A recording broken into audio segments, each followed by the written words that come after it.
The spirit of the North Coast. This is Redwood News at 11. Good evening and thanks for choosing Redwood News. I'm John Kennedy O'Connor. New at 11, fire crews are contending with the Six Rivers complex flaring up in spots. We'll have those details in a moment. But firefighters tonight are also helping reunite stranded pets found in the fire zones with their owners. Man, you were tired. Crews working near Alex Ranch came across two weak and tired dogs who had been displaced by the fires.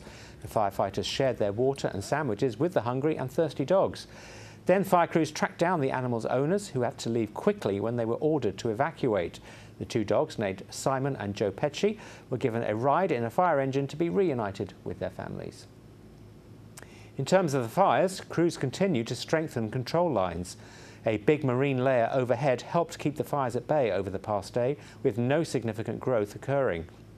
As of today, over 27,000 acres have burned, and containment remains in a holding pattern at 80%. The biggest concern right now is a spot fire that crossed over the perimeter on the west corner of the Amon fire. The Amon fire, along with the Campbell fire, are the two merged blazes that currently make up the Six Rivers complex. Nearly 1,500 firefighters are working to suppress those blazes, and officials gave an update earlier today on their progress. I'll start off again with the Amon fire. Same as I've been saying for the last few days, you know, things are looking really good. The line is holding in place. We still have concerns with the blowdown area here in the Oak Knob area and down in the Madden Creek. We're still watching those areas closely and monitoring them and trying to mop them up. We did have a spot fire yesterday on the Amon fire near the Friday camp off Friday Ridge. It was about a half an acre. Crews were able to engage on it quickly and got line and hose line around it. And we also used helicopters to and bucket work to help contain that spot fire. Not a big issue, but it was it woke us up a little bit and just reminded us that we need to be diligent around some of these colder areas of the fire. I'm going to move on to the Campbell fire. Same thing around the perimeter here. We've had no issues the last few days. So moving back up into the Waterman Ridge and Horse Range area, that fire hasn't grown very much in the last couple of days due to the marine layer that has come in. And so we're concentrating on our preparation of the Lone Pine Ridge that kind of comes around the top of this, and just working to prep that so that we can potentially start burning off of that to help contain this fire. We are also looking for opportunities to make that box a little smaller, so the Groves Prairie area and potentially up here and going back into what's called the Chicken's Foot.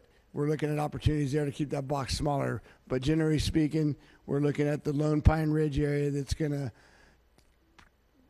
add to the size of the fire a little bit, but it's a good place to work. Meanwhile, easterly downsloping winds over the fire area have moved smoke down into the valleys along the Trinity River. Conditions today were very unhealthy to hazardous for Burnt Ranch, Willow Creek, Hoopar, Witchpeck and Orleans. Periods of unhealthy conditions also occurred for Weaverville and Junction City.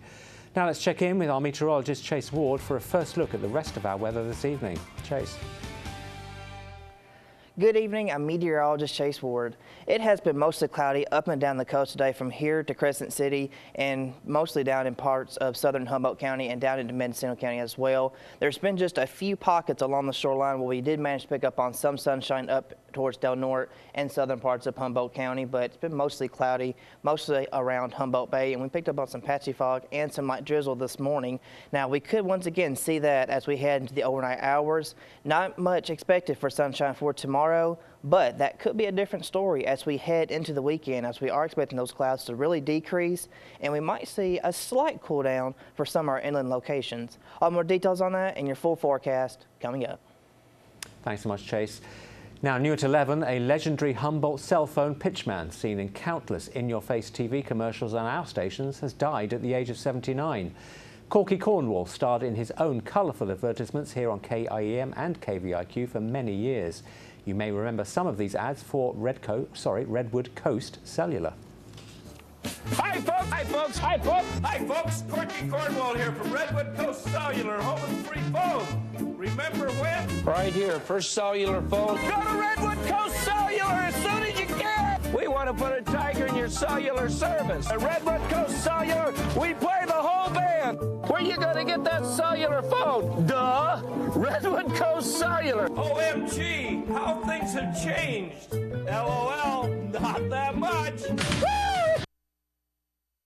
And again, beloved cell phone salesman Corky Cornwell has passed away at age 79. What a star. Ferndale's own Guy Fieri is back in his hometown today. Rachel Marty shows us why the celebrity chef is here. Guy Fieri is here today at the Humboldt County Fair to host the homestyle chili cook-off. Is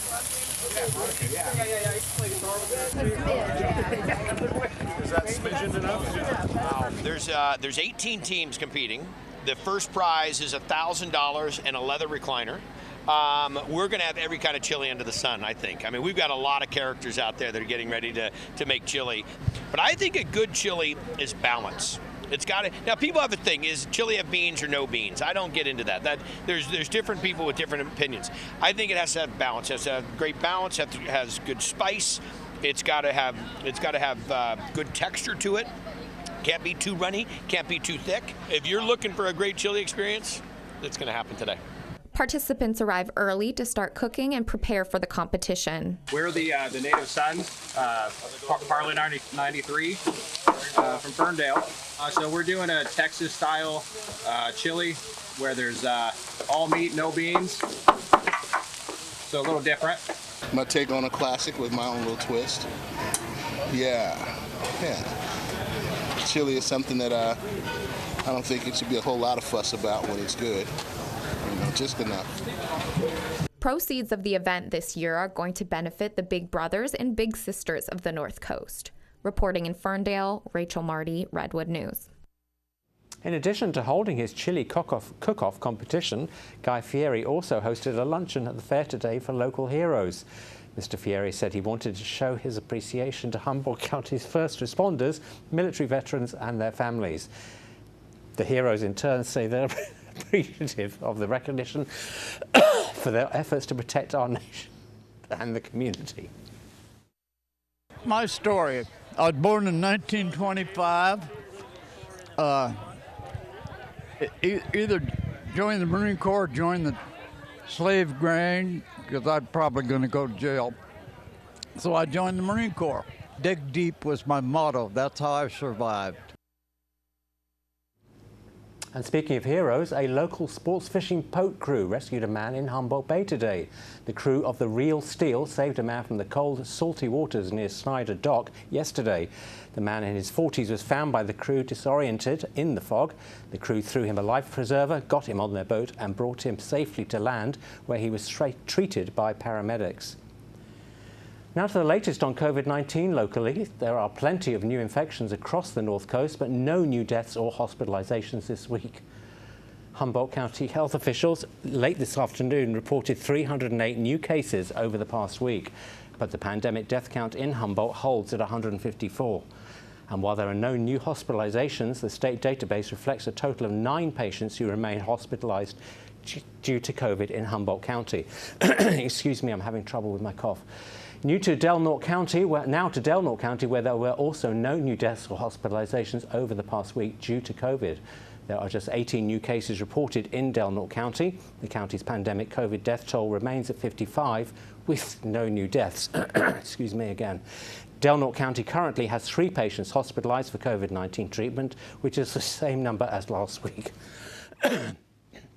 Excuse me, I'm so sorry.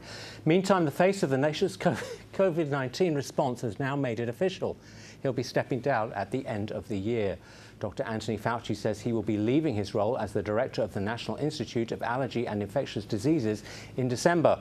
That's also when he'll depart as a chief medical advisor to President Biden. Over 3 million Californians who have federal student loan debt may no longer owe it. President Biden today announced that he's cancelling from $10,000 to $20,000 of debt for many borrowers. Our Samantha Manning breaks down the details on who qualifies to have their student loan debt forgiven. It's an announcement millions of federal student loan borrowers have been waiting to hear. My campaign for president, I made a commitment. I made a commitment that would provide student debt relief. and I'm honoring that commitment today. Here's how the new plan will work. For people who received Pell Grants, they can get up to $20,000 in debt cancellation. Non-Pell Grant recipients can get up to $10,000 in debt relief. Eligibility is based on income, and it applies to individuals who make less than $125,000 a year or $250,000 for married couples. The plan also extends the pandemic pause on federal student loan repayments through December 31st. All this means people can finally crawl out from under that mountain of debt. Keep in mind, these changes only apply to federal student loan borrowers. It does not impact people who have private student loans. Republicans are pushing back. In a statement, Senate Minority Leader Mitch McConnell says this will make inflation worse. Republicans on Capitol Hill have been speaking out about the plan over the last year. It's a massive wealth transfer from taxpayers to a small subset of mostly wealthy individuals. And this week, Republican Senator Rick Scott introduced his own bill to tackle the rising cost of higher education. The College Act would put colleges on the hook for some student loan defaults and would require schools to submit reports on student success rates. In Washington, Samantha Manning, Redwood News. And we'll have more news after this break. We'll be right back. California is gearing up to ban the sale of new cars that run only on gasoline. The plan, which will be voted on tomorrow, would take effect in 2035. Reporter Ansa Hassan has a look at the impact.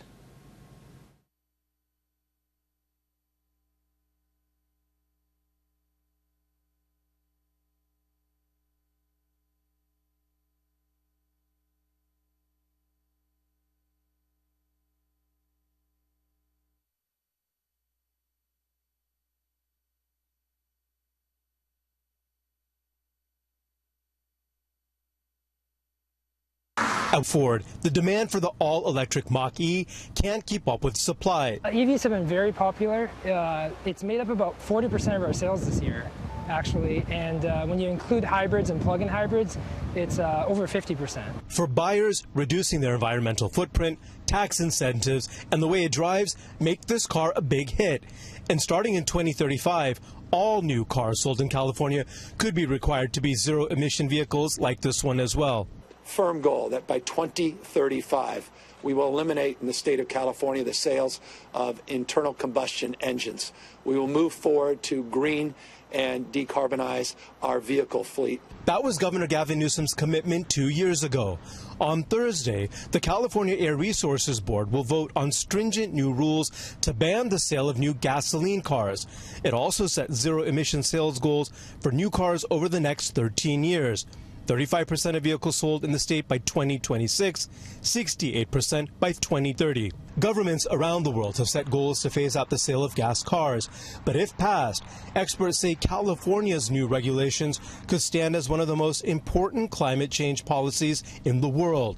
California is also the largest auto market in the U.S., which could influence other states. If that group of states that tends to follow California's lead were to do so with this as well, it would be roughly 30% of the population in the U.S. would now be living somewhere where there would be this requirement. Critics argue that the proposal raises big concerns around issues like charging infrastructure, mineral availability, supply chain issues, and vehicle pricing.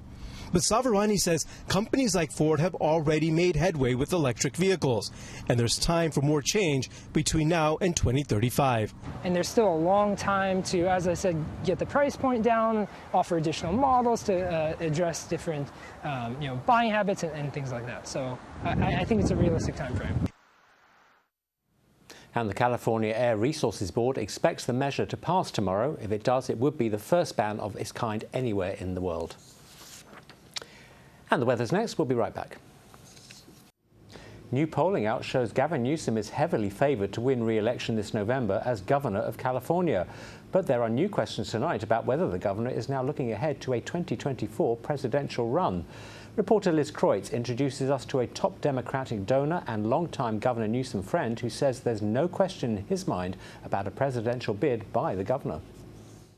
Governor Gavin Newsom is in the midst of his re-election campaign, and yet in recent months, with his tweets calling out red state governors and his TV ads airing in Texas and Florida. Join us in California, where we still believe in freedom. It's felt less like he's running for statewide office and more like he's eyeing a presidential run. There's absolutely no question in my mind, from what I know about him, I may be wrong, that he will run for president. That's Joe Kachet, a top Democratic donor and longtime friend of both Newsom and President Biden. He believes if Biden does not run for re-election, Newsom is setting himself up as a Democratic candidate. This despite Newsom repeatedly denying he has any interest in the job. He recently told the San Francisco Chronicle he has a sub-zero interest in running. He may have a sub-zero interest in it now, but not if Joe Biden says, I'm not going to run. I want Biden to run. Former San Francisco Mayor Willie Brown believes Biden will run for re-election and would not speculate about Newsom's bigger ambitions if he doesn't. I think Joe Biden should keep on being the president as long as he physically can. But a recent poll from the Berkeley Institute of Governmental Studies shows a majority of Californians prefer Biden not seek a second term. The poll shows Newsom tops the list of potential replacements, along with Vermont Senator Bernie Sanders. Vice President Kamala Harris is third. We know from polling out this week from the Berkeley Institute Governmental Studies that he's more popular than the vice president here in California. Essentially, would he be willing to leapfrog over her, if you will, and basically contest with her for the same donor base out here in California? Political strategist Rob Stutzman says Newsom's decision this week to veto the bill that would have allowed for safe injection sites to open in San Francisco, Oakland, and LA may be a move that was part policy and part politics. We start talking about a general election and real swing states in this country, and no, that could have been a real liability for him. And we'll be right back after this break. Thanks so much for joining us for Redwood News. Erica will be here for Redwood News Morning, and then Maxwell Chase and I'll be back tomorrow live at 5. We'll look forward to seeing you then. Have a great night. Bye-bye.